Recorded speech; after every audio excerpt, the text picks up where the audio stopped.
প্রেম করে যারা বিয়ে করে তিনটা ক্ষতির সম্মুখীন তারা হবে। এক, সারা জীবন বাবা মার বদদোয়া থাকবে।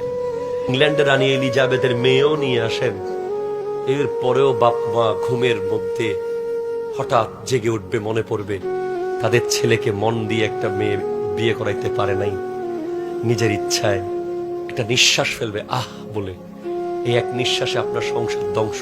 যে সমস্ত যুবকরা বিয়ের আগে ওই নারীর সাথে 1 বছর 2 বছর 3 বছর 5 বছর সম্পর্ক করে রেখেছে, ওই যুবকরা কখনোই স্ত্রীর সম্মান পাবে না, পাবে না, পাবে না। ওই মেয়ে বিয়ের পর বলবে, তোরে তো চিনি আমি না, আমার লগে জামাইগিরি দেখোস, তুই না সারা রাত কান্না করতি আমার লগে মোবাইল, তোরে টাকা নিতে আমার বাপের পকেট থেকে চুরি করে টাকা এনে দিয়েছিলাম তোরে না। কথা কন ঠিক কিনা বলেন?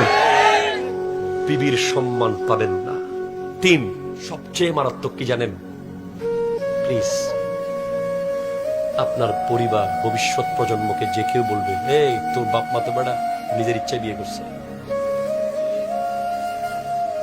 তোর বাপ মা তো প্রেম করে বিয়ে করছে, পালিয়ে বিয়ে করছে, বাপ মারে সমাজের অবাধ্য করে করছে। এই একটা কথা যদি বলে আপনার ছেলে মেয়েকে, তারা আর কখনোই ওই সিচুয়েশন ফেরত আনতে পারবে, লজ্জা পেয়ে চলে যাবে।